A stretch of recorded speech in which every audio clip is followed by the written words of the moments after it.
Today you're getting your guitar questions answered, and first up is Play Guitar community member Dean York. So stay tuned.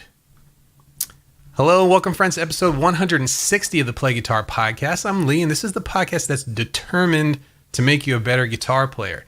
No matter if you're just starting out or you've been playing for years, this is the show that will help you become the guitarist that you always wanted to be. If you're new here, make sure you subscribe to the podcast and check out the description for all of the links from the show.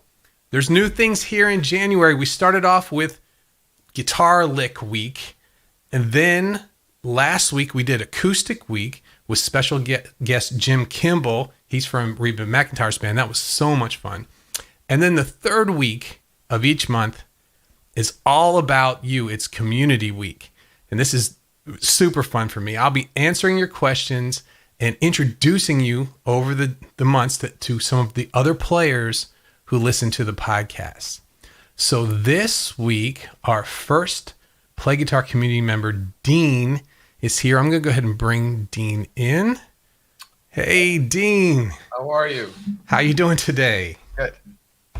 Well, we're going to get right into it. Ask Dean a few questions about himself, how he's get started with the podcast and all of those things. He's a member of the Facebook group and also one of my coaching students.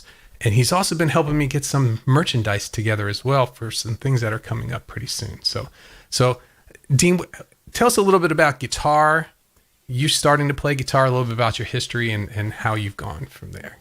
Well, I started back when, I was a kid, 12, 13, when I think I was in third grade when the Beatles came out, and I immediately ran after Ed Sullivan ran to the barber shop and said, give me a Beatles haircut, and they put a bowl on my head and did that. So, but I played through high school and part of college. My brother had a band with just two people. It was more of an acoustic coffee house kind of thing, which was kind of the thing then. Right. And we played at colleges and stuff. And then, life took over, and I gave that up, and 50 years passed, and a year and a half ago, I just said, I got to do something more than just work, and I need a hobby. And so I picked it up. I could afford to get a Strat, and so I got a Strat and started doing YouTube, because it was amazing how different technology has been in these 50 years. That's right. It's incredible. And so YouTube was was just so much fun, going through it and learning. And so, I tried doing some lessons with a couple of people, and then somehow, and I don't even remember how, but I ran across your podcast. Right. And I think you were like at 70 or 80 or something at that point. So I started listening to them backwards. I didn't start at the beginning.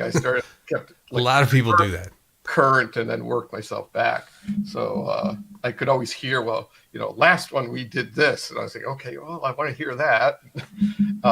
That might be a good way to do it. Yeah, those first ones, who knows what they said. So I did get through them, and then you started doing the YouTube stuff, and I started listening, and then as soon as you opened up the coaching, I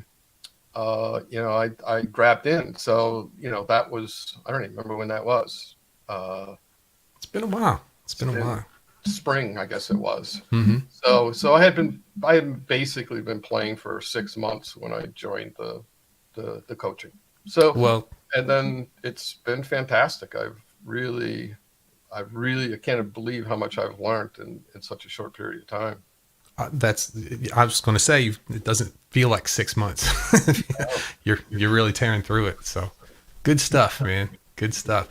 Let's see here. We've got a few comments. We're going to get to the comments in a minute. But I did want to ask you, how are you feeling about the guitar right now?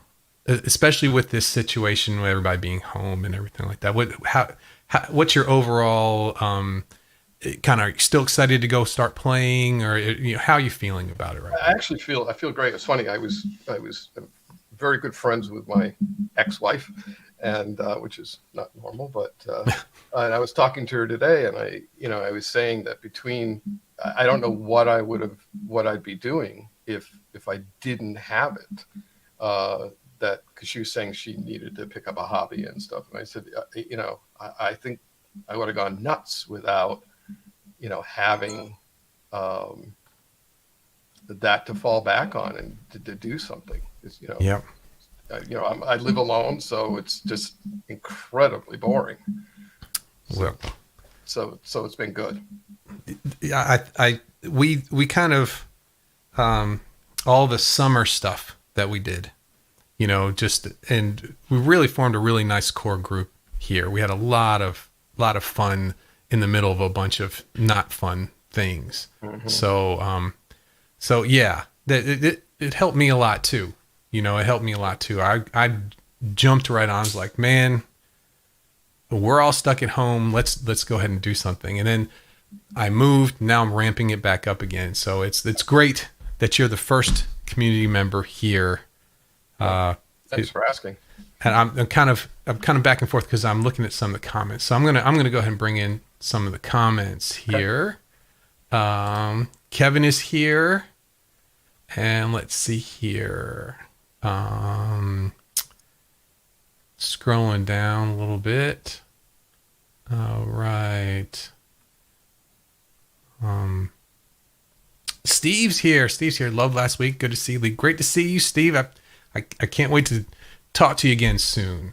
Evan says, stumbling across this podcast might have been the biggest step forward in my playing. Consider where it led to. Great. David says, I found Play Guitar Academy through the podcast. Awesome.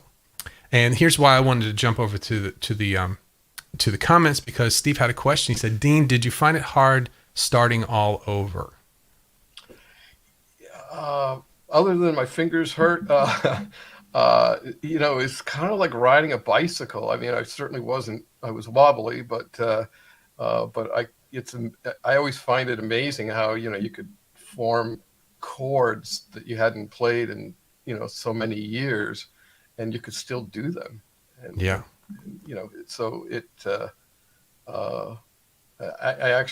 I'm still amazed that you could do it. So. Yeah, it's funny how songs that I learned. I interviewed Angela Petrilli early on last year, and she does a lot of Led Zeppelin. And I hadn't played. It's the Rain song, right? The Rain song is an old Zeppelin acoustic song. It's in open tuning. Well, I learned it when I was starting in standard tuning, and I just sat down one day and it all came right back to me. It has been 30 years, it has been a long time. So that stuff it's in there. It's just getting to it, I think, is the struggle there. Let's see here. Chris says, I think I found the podcast really early. Yes, Chris did, like episode 3 or 4. Found it right at the start. Somehow it was a great find. Thank you, Chris. We are so happy that you're part of the community here too. And Kevin says, same here. The podcast drew me in like the siren song of a mermaid. Oh yes. That's what I'm going for. I'm going for the mermaid siren song. That's what I'm going for. Love the picture. Yeah. The dog picture. Yeah. That's right. Evan says, I was in the first dozen, I think, that I found out. Yep. That's right. So let's see. Gloria's here. Let's see. David says he's in the same situation, lives along with his dog. Guitar's a great help to keep your mind active. That's right. It's there for you. Yep. Yep. My dog's sitting right there at my feet. So that's my guitar and my dog. That's right. That's right.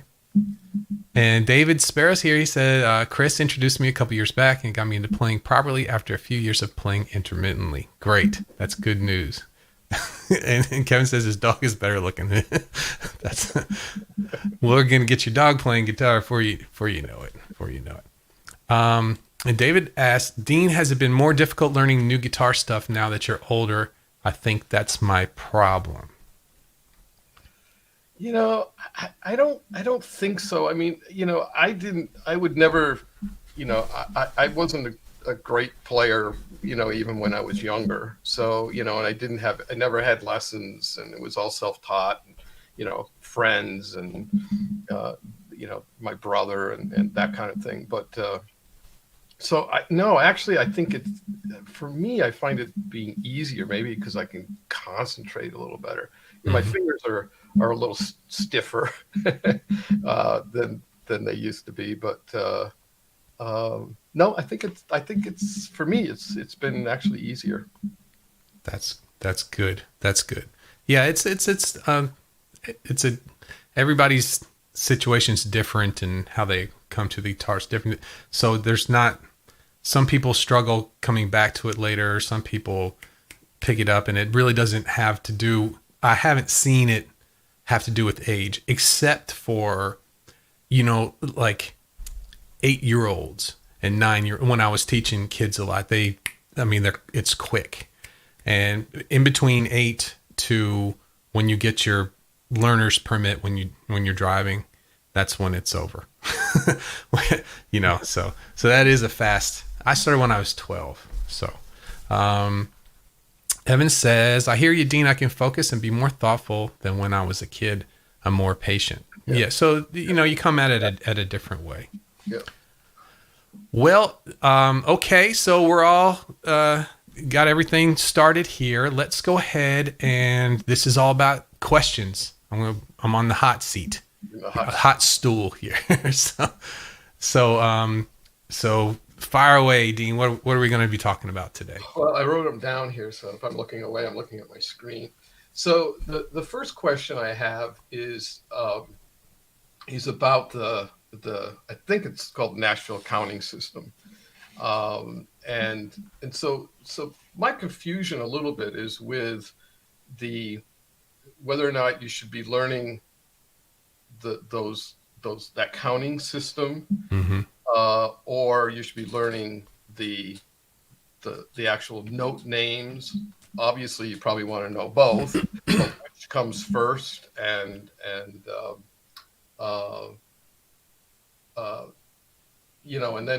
I'm assuming, if I got this right, that you have your major scale and you get your 7 notes. The pentatonic is the same numbering system, except you're skipping some notes. Right. Correct. Okay. Yeah. Okay. So the numbering system, now the Nashville numbering system, I didn't learn that I didn't learn about that till later. I just knew that it was a numbering system for the in a C major scale, C's 1, D's 2, D's 3. Is there a difference? Yeah, in the Nashville numbering system, I've always used it for chords. Okay. So the 2 chord is the chord built off of the second degree of the scale. So the Nashville numbering system is a system for playing songs quickly in different keys. So instead of saying this song goes C, G, F, G, you'd say this song is 1, 5, 4, 5. So if you had to play it in B flat, it'd be just through all those different things, you could switch keys easily because they have to. But that's based on the fact that you number each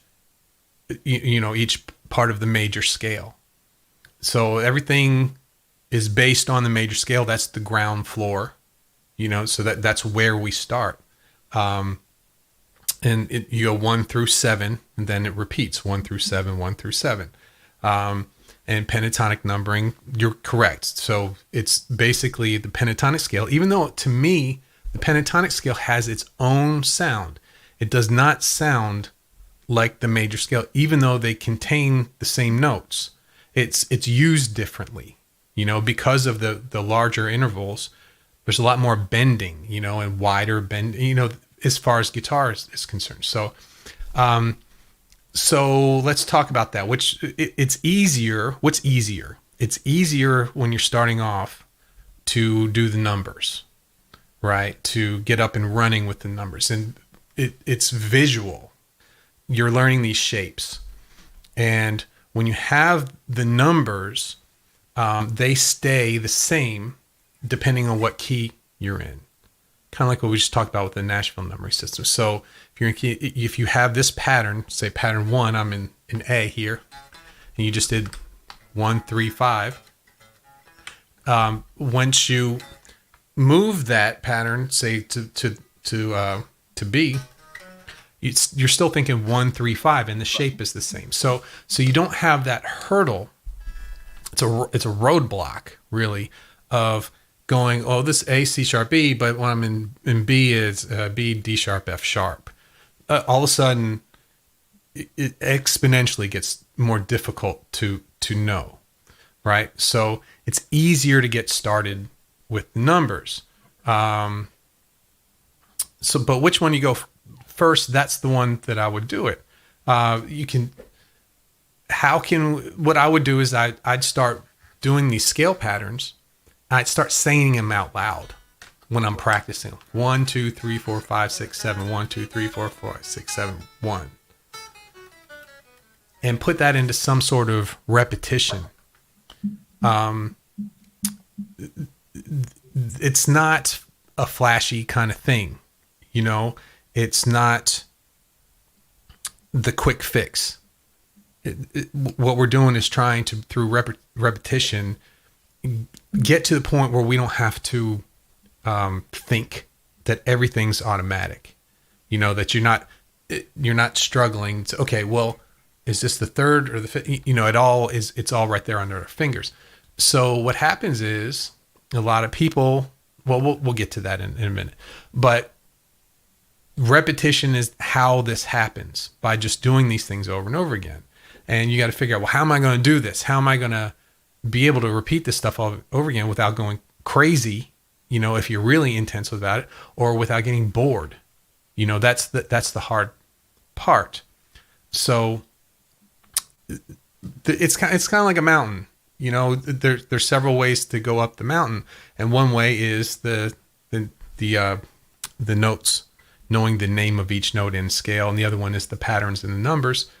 And there's nothing wrong with both. It's definitely easier the other way. What I like to do is kind of do both at the same time. But let's see here. Let me go back.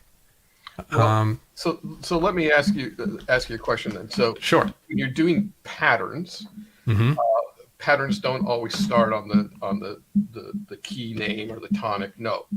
But right. Number 1 is always that tonic, correct? Not the first note in that pattern. That's right. So, so let's see here. So say you have pattern 1, for example, right? So here's C. Let me get this going here. Oh, no wonder. Hold on one moment.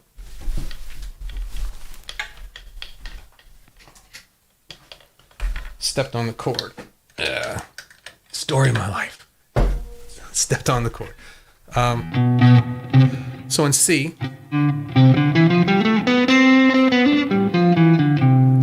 the first note in the C pattern, pattern 1 starts with the pinky. We have 2 other notes in this, what they used to call them grips. Older guitars, when I was taking jazz lessons, jazz guitar players would call it grips. That's basically what you can get in the space of 4 frets. And we start on C, but there are 2 other notes of the scale that we can get here. The B and the A. Those are valid notes. Those are notes you're going to use. Their function isn't the same as the tonic note. This is still the one, no matter what else is being played. So the question is, do you just pretend these notes aren't there and always start on the tonic? Or do you say, hey, I'm going to highlight this. I usually outline them in red. They're very important. These other notes are there too. Sometimes I like to,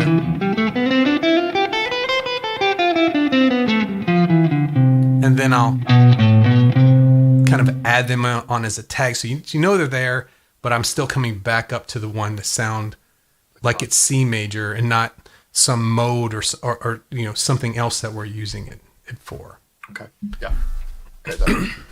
Sometimes it just gets confusing. There's so many numbers and so many different patterns and everything, and so what you say, I just was trying to clarify it.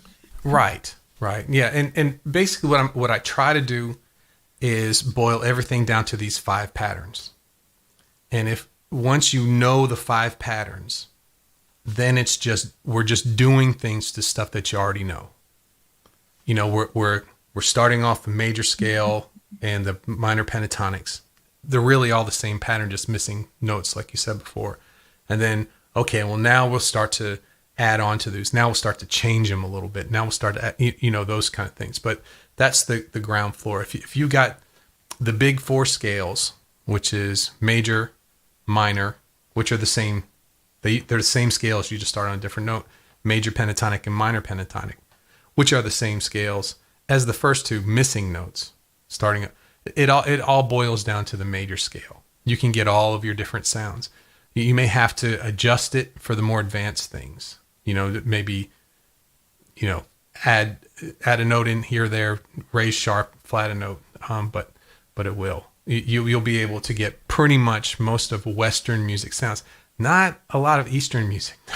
There's quarter tone and things, notes in between our notes that we don't use there. But Western music, definitely. Okay, so I hope I got that one.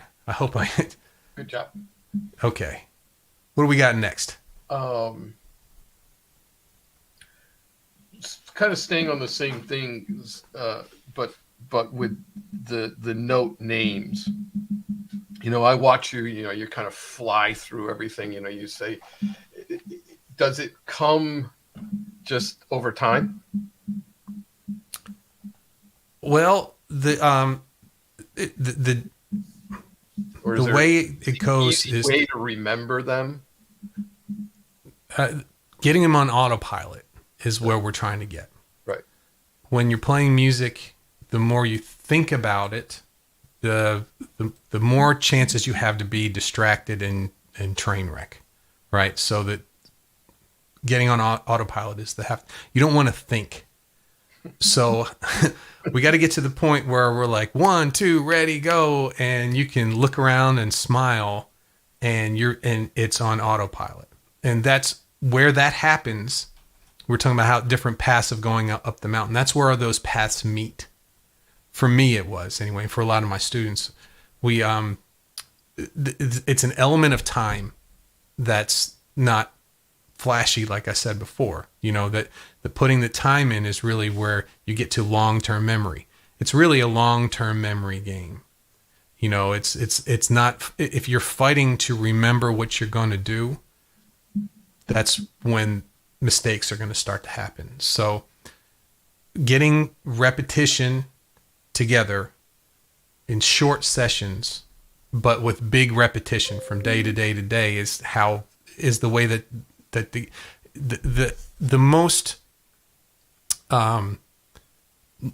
non-flashy, like, oh, here's a good tip for you, is to say the names of the notes as you practice your scales.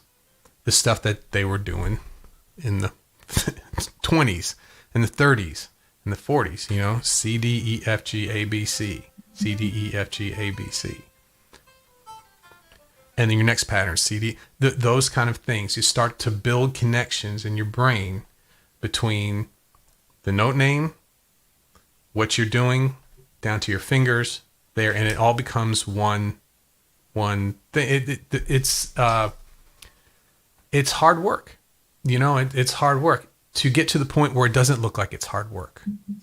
And it's, I guess the best, what I'm trying to get people to do is to stick with it, because the payoff is so big and it's really not that difficult. It's brainless. It's really, happen? Yeah, it just, you're making pathways in your brain, to the point where it's like brushing your teeth or driving a car. You remember driving a car, how the sweat is pouring off of you. And I remember in driver's ed, we had our driver's ed instructor, right? It was one of those cars that had the two steering wheels, right? And two sets of pedals, one on each side. He would be in the passenger side. So he could take over from the students if they just freaked out, and he was smoking like crazy. This is a long time ago, right? Just the guy was had been through the ringer, with all these. Okay, we're in the highway now. We're gonna make a U-turn now. Oh man, right? But I just remember, it was short-term memory. It was like I'm trying really hard to remember what to do, Right. and now I'm trying really hard to remember what I want to order at the fast food restaurant as I'm driving towards it. That's, you're not thinking about it. And that's what we need to do with the guitar. And it's very doable. And it happens for a lot of people. And the people who are smiling, that's what people really aspire to be. Eddie Van Halen was the one that got everybody. He is jumping and smiling and having the best time.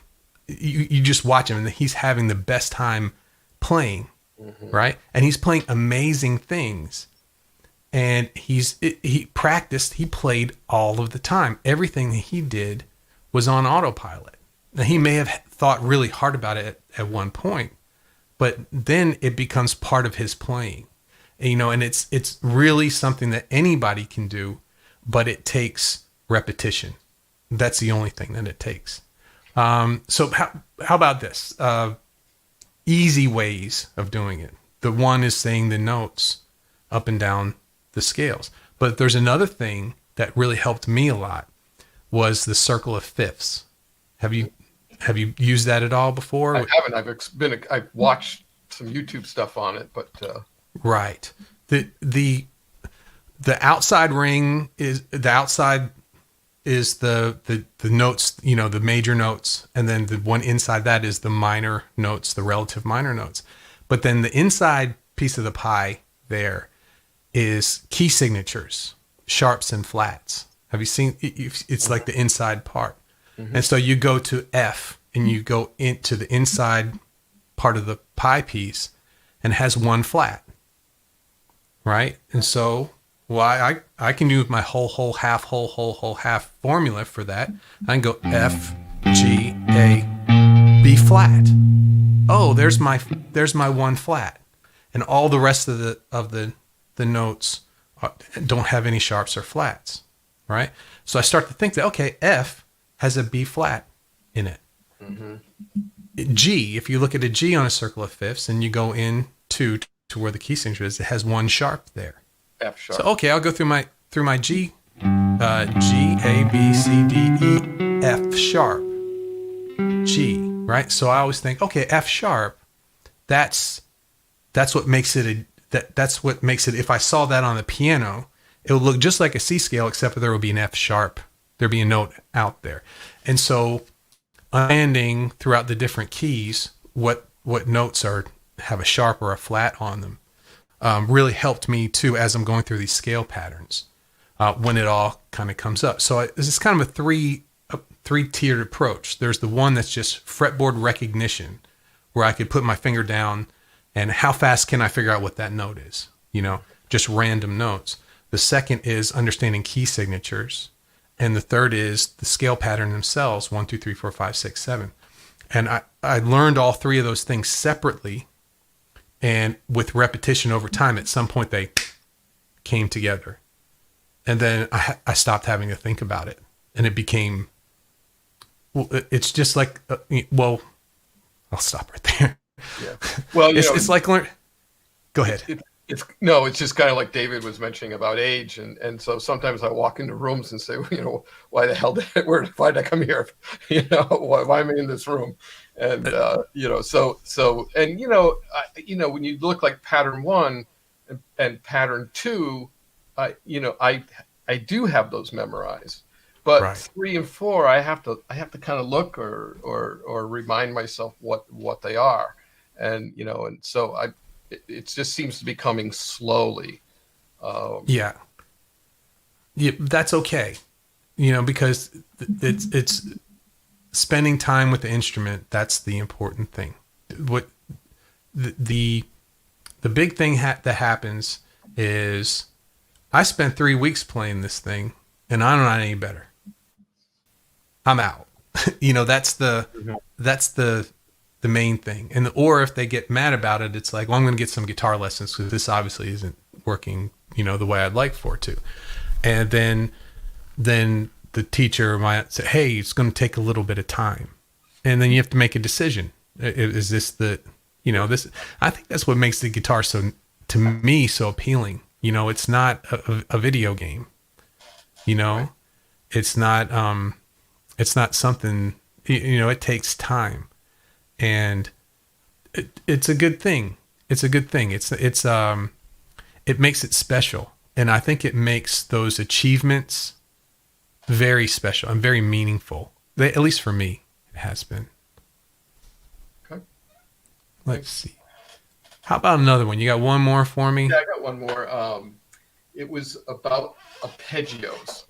Okay. So I know arpeggios are, every other note. But so can it be more than three? Or, if you're doing like adding a seventh note, can it be the 1, 3, 5, 7 as part of that particular scale or whatever you want to call it? Yeah. And what's the best way to practice them? Okay, so the definition of an arpeggio is playing the chord tones one after another, not at the same time. So going from one chord tone to the next chord tone. So if you have a chord that has more than 3 notes, you would have an arpeggio that's more than 3 notes too. Okay. So if you had a chord that had extensions in it, not all chords are just triads or tetrads is what a 7th chord is called, a 4-note chord. So I'll go over that in just a second. So you can have extensions, other notes that add color to the chord, but aren't a functioning note. So you could have a chord with many, many, many different notes in it. And all of those would be considered in the arpeggio. Am I making sense? So you can have more than 4? Yes, more than 4. So here's a good way to think about it. We're on the same page about the skipping every other note. I heard you say that. So let's just do the most basic chord. So in the C scale, we have C, and then we're going to skip 1, which would be a D, and go to the next, which is the 3rd, which is an E. Skip 1, which is the 4th, and go straight to the 5th. Play those 3 together. We have our triad, right? Our 3-note chord. And these are very important notes. They're functional notes. They determine, the 3rd determines how happy or sad it is. And then we learn the triads. We learn diatonic triads, which is a triad off of each note of the scale, which we've done that. The D minor, E minor, F, all the different, those things. And then talk about 7th chords, where we do the same thing. We jump again, right? So that would be C. Let's see here. C, E, G. Now we're going to skip A and go to B. Okay, so we've got C, E, G, B. That's a major 7th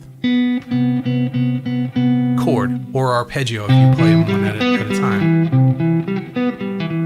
So that's a 4-note chord. Now they function. These are functional notes. And in fact, the 3rd and the 7th in jazz, you hear them called target notes a lot, because they really determine.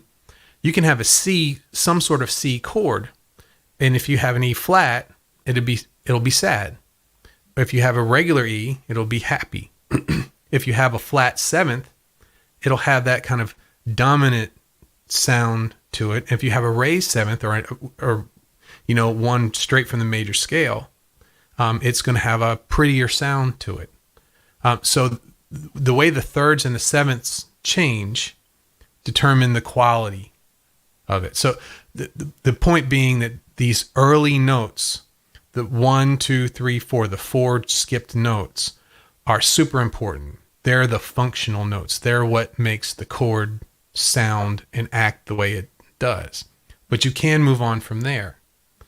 Just in a row, so we had first, third, fifth, seventh. What would be next? 1.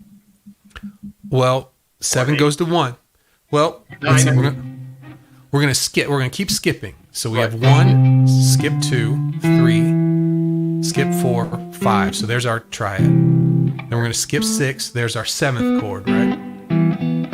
Now we're gonna skip the root note again and go straight to the next note. We're still skipping cross. So third, fifth. That would be a 2. Well, we're gonna call it the 9th. Okay. Okay. Yep.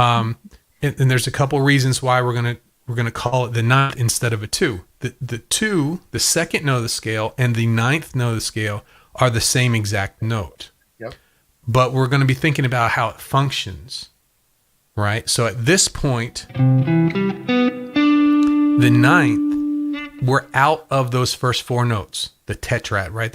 We're out of those first important notes, and we're into what's called extensions. Okay, so what we'll do here is I'll do a C, and then I'll do a C add 9. Okay, here's a C, here's C add 9. Now this 9th note is a D. If you look at a C major scale, C, D, D's the second note. Okay, but we have our root, we have our third, we have our fifth. We can or don't have to have our 7th, depending on that. In this one, we're not. It's an add 9. And then we skip again from 7th, we have a 9th. It's more for dressing it up. It has a pretty sound, or it has a different sound to it. It's not your meat and potatoes C chord, right? But go ahead. No, just so if you're practicing it, so you're doing a 1, 3, 5, 7. Would you then do a 1, 3, 5, 9? Yeah, that's why. Or would you do 7, 9? Well, that's what's called. That's why they call it an add 9, because you're not using it as a 7th chord. You're using a triad, and then you're adding one of these pretty notes to the triad. If it was a 1, 3, 5, 7, 9, it would be called a major 9th chord, right? So instead of major 7th, you would call it a major 9th chord. But that note still functions the same way, whether it's a triad or whether it's 7th chord. It's not changing whether it's happy or sad. It's not changing whether it's a triad or a 7th chord. It's just dressing. It's just decoration on top of it. It sounds pleasing. It has a cool sound to it, but it's not changing the function. The function of the chord is reserved for those lower, the lower in the chain of that. So the first, the third, and the 7th, the 5th note is, especially in jazz, they'll get rid of the 5th note. Say you've only got a few strings to voice a chord in, and you've got a chord that has a whole lot of notes. The 5th is the first to go, right? It's kind of a filler note. And the root, if you've got a bass player, if you're in a band situation where someone else is covering the root can go too. The 3rd and the 7th, they're important notes there. But we went to the 9th, right? So we did 1, 3, 5, 7. Those are our functional notes. Then we have our extensions, our decorating notes. Then we had 9. What would the next one be? 11. 11, right? 13. 13th. Right. 9, 11, and 13. So we could add those notes. 13ths, 9s. Here's a dominant 9, right? 13th. It doesn't change the fact that it's a seventh chord. You know, it doesn't change the chord completely. It just makes it sound cool. It has a different sound to it. Those are extensions, and you can do a lot with extensions. You can actually do a flat 9 or a sharp 9, the Jimi Hendrix E7 sharp 9. Now, if this note wasn't there,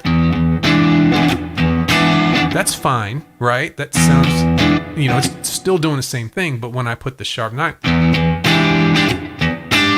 it adds, right. It's like wearing the mushroom belt with the mushroom jacket with the mushroom socks. You know, you have to go on, right? You got so it's easy stuff, but it's not easily learned.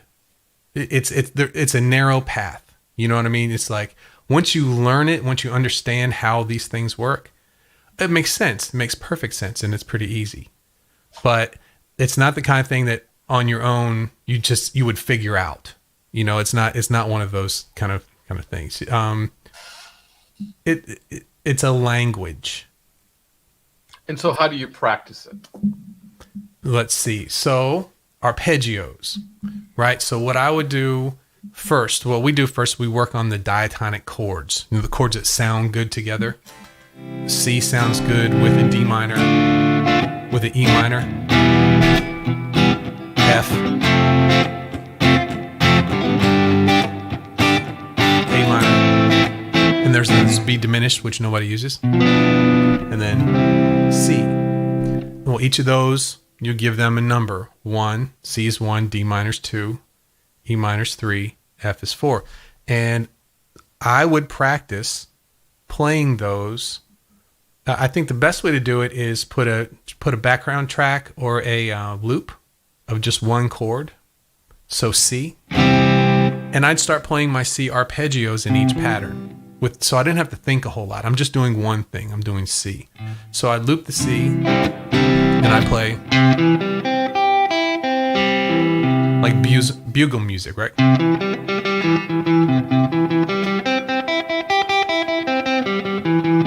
And I go through my patterns to do that. Then I would do a D minor chord.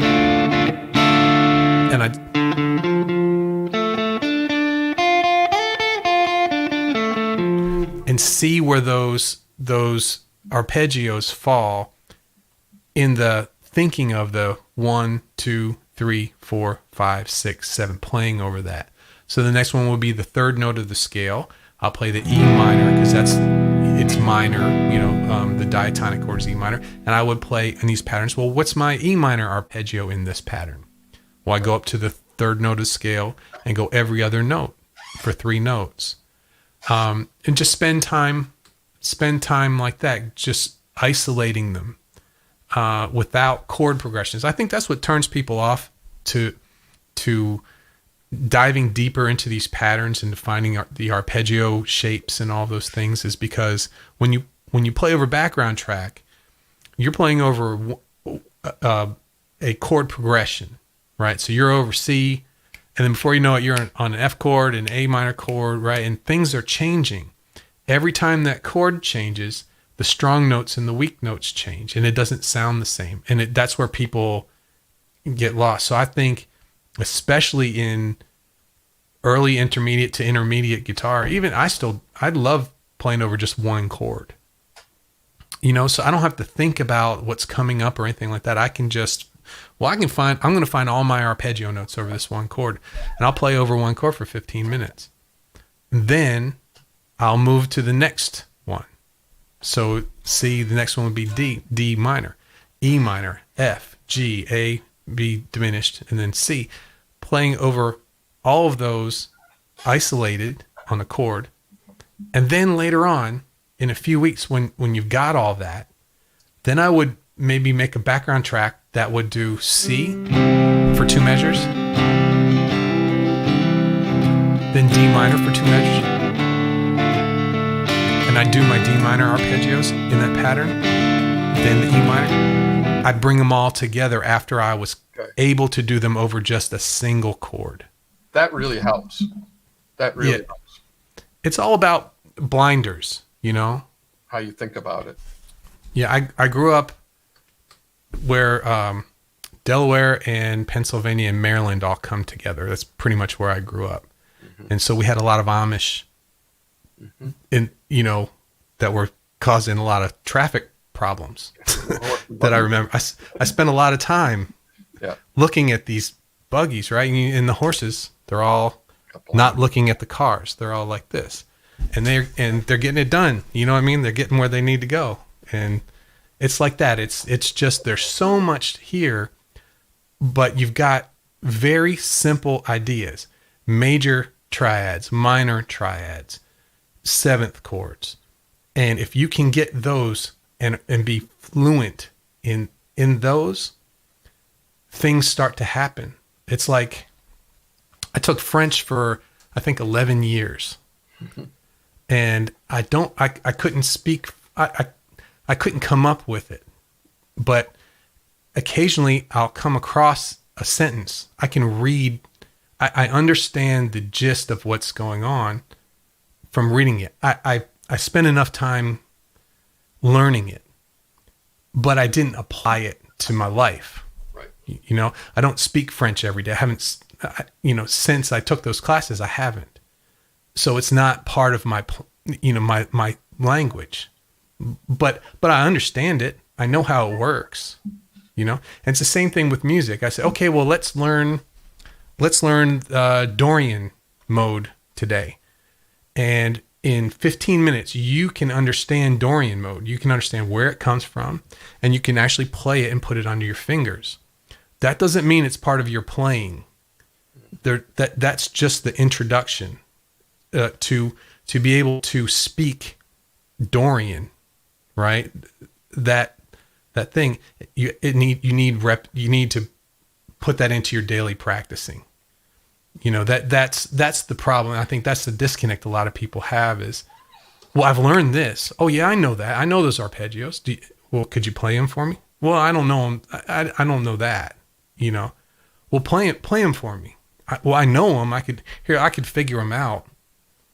You know, and spend 10 minutes figuring them out. And I'm sure we all could do that, right? But that doesn't make it part of your playing. Right. You know, that doesn't. It's not part of your language at that point. So repetition is, I'm repeating repetition a lot tonight, but that's the key. And that's what works. And all the other fancy stuff, it doesn't really do the trick. It's short-term fixes. And we want that smiling, long-term memory playing, you know, that's where you know the stuff well enough you don't have to think about it anymore. And that's just, and how do you do that? That's one of the things I said earlier. How do you do it without becoming bored or getting, you know, angry with it? You know, you have to shorter times. You know, if you played the same thing over for 4 hours, you're not going to want to do it anymore, you know? But if you say, oh, when I get home from work for 15 minutes, I'm just going to run this. And you don't even have to be thinking about what you're doing. You just do it, you know? Just do it, get it over with, and move on to the next thing. That's where the magic starts to happen. That's when you start blowing past all these little obstacles, you know, in your guitar playing. Boy, that was a long answer, wasn't it? That was great, though. No, thank you. This has been very helpful. I hope other people got something out of it. Well, let's see. Let's head on back to the chat. We haven't been in the chat for a while. I'm going to scroll back a little bit. David says, just play anything chromatically, then land on the root, and everyone will think you did it on purpose. That's right. And I can even go one further from that. On the last beat of any measure, play anything you want. And then on the first beat of the next measure, play the root. And you're playing jazz, man. Jazz. Chris says, I'm finding the notes and naming them easier through chord theory stuff. Yeah, we've been working on chord theory. Building chords up the neck helps in knowing the chord notes. Yeah, what Chris and what Evan are doing is we're taking 4-note voiced chords and finding them in different places on the guitar, actually 4 places up the neck, and building them. Okay, what are the 4 notes I need? Well, what can I grab right here where my hand is?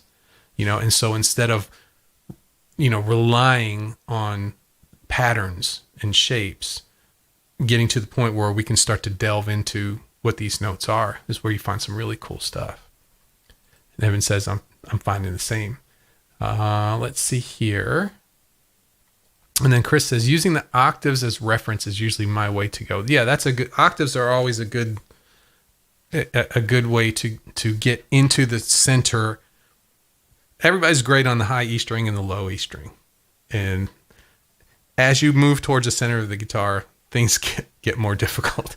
So here's Mark. Hey, Mark, good to see you. Mark says, I've learned as long as I do it over and over again, I'll wake up one day and it just happens.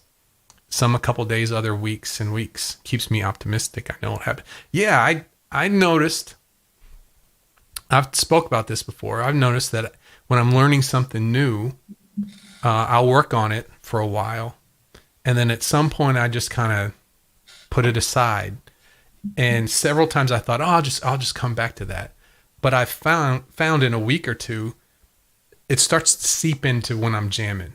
It starts to, it's gotten processed and has worked its way back out again. So let's see. And also David Reed says, I started putting my Snarkman tuner on the guitar and notes show as I hit. That's right. John Baker was doing that in our group classes for a long time. Shows the guitar notes as you hit them. So using the tuner as a way to reinforce what the notes are too. It's a really good tip too. And Evan says, same with the guitar player's best friend. That's right. Let's see here. Evan says, using an arpeggio in solo is a great way to break it off the boxy feeling of using scale shapes. I like to lead up to a lick with an arpeggio. Yeah, it's definitely a good way to change things up. And let's see here. And David Sparrow says, yes, definitely learning the scale is only the first step. Yeah, it's like, my daughter's homeschooled, and a lot of times, especially math, am I ever going to need to use this? You know what I mean? And it's kind of like, this is just the first step. Once it gets reinforced in daily life or daily practice or daily use, that's when everything starts to gel. And then Evan says, it's taking time, but it'll be worth it. Yeah, I think so too. This was great, man. We got into a bunch of stuff today. Yeah. I thought this was going to be a 20-minute podcast. 53 minutes and 26 seconds. Really? So thank you so much, Dean. Thank you for hanging out with me today. Thank you for letting me. It was fun. I'm really enjoying this. I'm really wanting to do more community things and have it in the podcast as well, not just in some groups. And I have some things planned for the near future too. I'll be letting everybody in on pretty soon too. Okay. And Dean's been helping me getting the t-shirts together. What's the company, t-shirt company, Dean? We do. It's called PMG Plus, and I've been doing this for 35 years, and so not only t-shirts but anything that a company would put their logo on. We just pretty much deal in branding and try and find out what's the best way to accomplish what that company's goal is with branding. In this case, merch is a real natural. So, right. And it's fun. It's fun working with the logos and seeing it come out. I did those samples up for you, and I didn't even get one for myself. So, well, we'll make sure we'll make sure that happens. Yeah, there's I'm in editing mode right now for the Academy, so everything's been filmed. I'm just editing everything, and there is So Play Guitar Podcast is coming back. If anyone's gone there, it takes you to the Academy page. That's going to be just a sales page for the Academy. Play Guitar Podcast is coming back with all the helpful things, all of the good blog posts, and it's the total redesign. I've already bought everything for it. It's the last thing to do, and then we're going to have some merchandise up there as well. So I'm looking forward to that. Things are starting to move forward. In a crappy couple of years, things are actually moving forward. Yeah. So. And okay, so we're going to go ahead and call it now. Hold on a second. David said, thanks. This was like a fun guitar class. Cool. That's what I was hoping. That's why I was hoping. And he said, I want that red shirt. So, I got to start walking, man. It's a little bit tighter than it was. A little tighter. In the early days of the pandemic. I gotta start moving around a little bit more. Anyway, I want to remind everybody, if you're struggling with chords, we've been talking a lot about chords today. Make sure to pick up my guide to clear sounding chords. You get all the little adjustments you need, and it helps you get your guitar chords sounding exactly the way they sound in your head, right? So it's over at playguitaracademy.com/chord guide. And thanks again to Dean. And I'm going to call it That's a Wrap. Thanks for joining me today for the Play Guitar Podcast. Make sure to hit the button below to subscribe to the show. And if you're watching on YouTube, hit the notification bell. You can get all my content as soon as it comes out. For more lessons and ways to get involved with the Play Guitar community, visit Play Guitar Academy. Thanks again, and I will see you on the next episode. And thanks again, man. Thanks everybody for hanging out with me. That's the end of the audio podcast. This is the bonus free content here. So, Dean showed me his Yamaha he's had since he started playing, his acoustic back there in the background, which was very cool. I can't get used to there it is. There it is right there. That's right. And we got Dean hooked up with OBS too. So we're getting all those things going. I've got my studio starting to look close.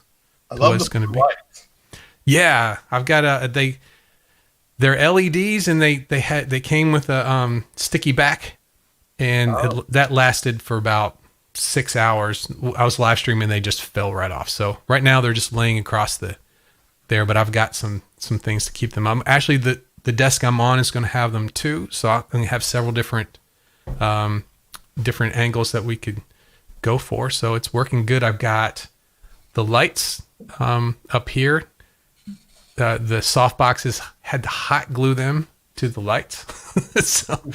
so everything here is thumbnail, paper clips and glue and stuff, but it's going to look good.